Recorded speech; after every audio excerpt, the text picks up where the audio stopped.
Okay, students, we move on to the properties of integer.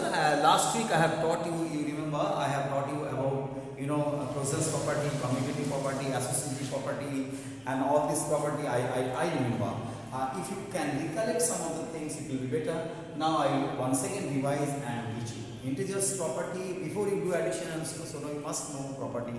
That is why I will give you revision. First of all, I will talk today about the properties of addition and subtraction. Now, see, addition property, first is closures property. What do you understand by closures property? Means if you add two integer, then the sum should be an integer. If its sum is an integer, then it is closed. The addition is closed. See, take an example. 5 is an integer and 3 is an integer, and then if you add it, the result will be 8. 8 is very well an integer, isn't it? So addition is closed. Now for subtraction, you see, 5 is an integer and 3 is an integer. If you are subtracting from 5 3, then you are getting 2 is also an integer. If you do the subtraction between two integers, and that should be also an integer. That is called the subtraction closures property. So closures property for addition and subtraction, both it is closed. That satisfies closures property. Moving on to second property, there is commutative property. Very important. See, I will take an example. A and B. A plus B. A and B two integers. A plus sum of A and B. If you write down A as first addend and B as a second addend, then whatever the result will be, if you make the B as first addend and A the second addend, the summation will be same. So if you change the order of the addends for addition, the result remains same. That is why addition is commutative. We can say addition is commutative. Whereas you see, if you A minus B will never become B minus A. Will it be? A minus B, will it become B minus A? No, because A is having positive sign, B is having negative sign. And other side, if you are making it, B is becoming positive side and A is becoming negative side. So result cannot be same. You can take example will be better. See, 5 minus 2. What will be the result? 2. 3 minus 5. What will be the result? Minus 2. Isn't it? So, subtraction is not commutative. Could you understand? So, commutative property for subtraction doesn't satisfy. Could you understand? The subtraction is not commutative, whereas addition is commutative. Now, associative property.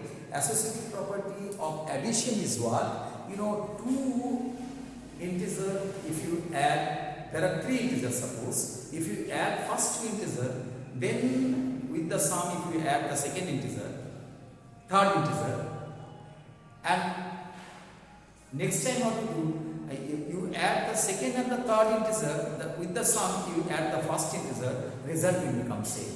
I mean to say A will be added to sum of B and C. Whatever the summation will be, if A and B summation if you take out and that you add to C, then the same summation will come. Isn't it? If you take example as 5, 3 is as 5, 4 and 3. 5 is added to sum of 4 and 3. Sum of 4 and 3 will be 7.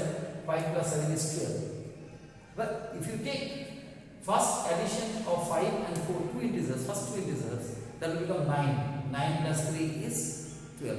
So this also will be 12.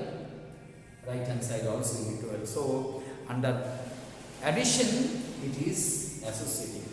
Addition is associative. Whereas you take the example of subtraction, 3 integer, it is never.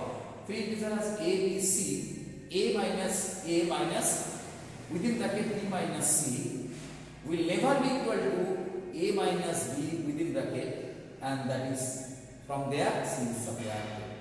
Example we get 5, 4 and 3 are 3 integers. 5 minus within bracket 4 minus 3. Whatever the result will be, what will be the result? 5 minus, if you do this thing, is 1. 5 minus 1 is 4. Whereas if you do first the subtraction of 5 and 4, it will become 1. 1 minus 3 will become minus 2. Here it is becoming 4, here it is becoming subtraction is not associative. Now, another two properties of additions are there. Always the additive identity will be 0. In the previous video, the last day, I just posted a YouTube video. There also is distinctly said to you that additive identity is 0 for any integer. That means what you can add to the integer so that the value remain the integer. Only 0 can be added so that the value will remain the same integer. That is why additive identity is always 0 for an integer, additive identity is always 0, because if you can add only 0 to an integer so that the sum will become the integer itself. Now, see, example I have given a plus 0 is equal to a, isn't it? Now, moving on to additive inverse. Inverse means what you add to an integer so that the sum will become 0. Definitely the opposite of the integer. If you are with the minus, you are adding plus, then that will give you 0. In minus 5, you are adding plus 5, that will become 0. So the reverse of it. So additive inverse will be, for positive integer it will be negative, the same integer. For negative integer it will be the positive of the same integer. Could you understand? Now you have understood about the property. I will take one sum from exercise 1C. There, this exercise you can solve of your own simplification only. I have said to you, simplification always followed by mass. Whatever it is known, you have to follow the order of operation. If all the signs given together, first you have to go for division work, then you have to go for multiplication work, then you have to go for addition, then subtraction. If brackets are given, then first you have to do the bracket work. In the bracket, again the division, multiplication, addition, subtraction order you will follow. But in the bracket, what are the orders you are going to follow? First you have to follow the square bracket. Then you have to come with the curly bracket. First you have to go for the bar bracket work. Then you have to go for simple bracket. Then you have to go for the curly bracket. Then you have to solve at last the square bracket.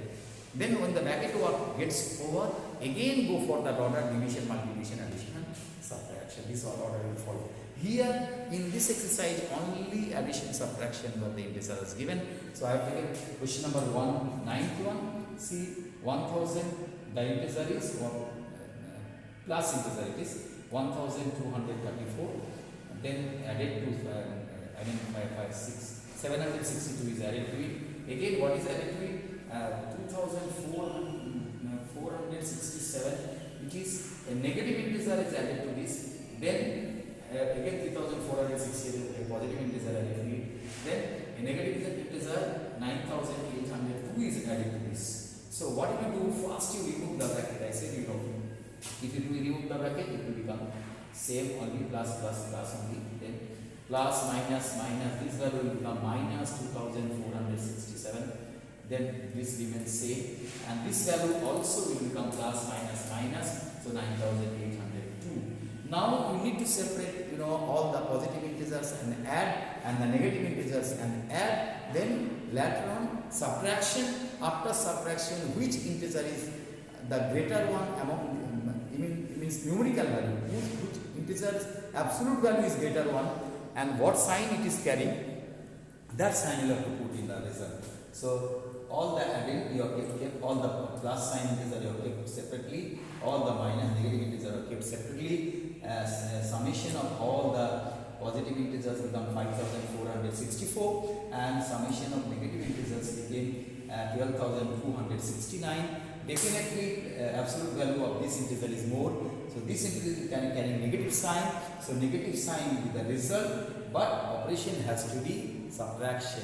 Same sign addition, different sign subtraction, if the signs are not multiplied or divided. Hope you have understood. If you do the subtraction of the numbers, absolute with their absolute value, if you subtract, then it will become 6805. But this integer is having the greater one, greater in numerical value. Therefore, whatever sign it is having before, that sign will put. So minus 6805 will be the answer. Things are very easy to, I know you all are understand, but once again you must go through. Sometimes I add some of the words also that will be useful to you. Okay, go through, you will understand.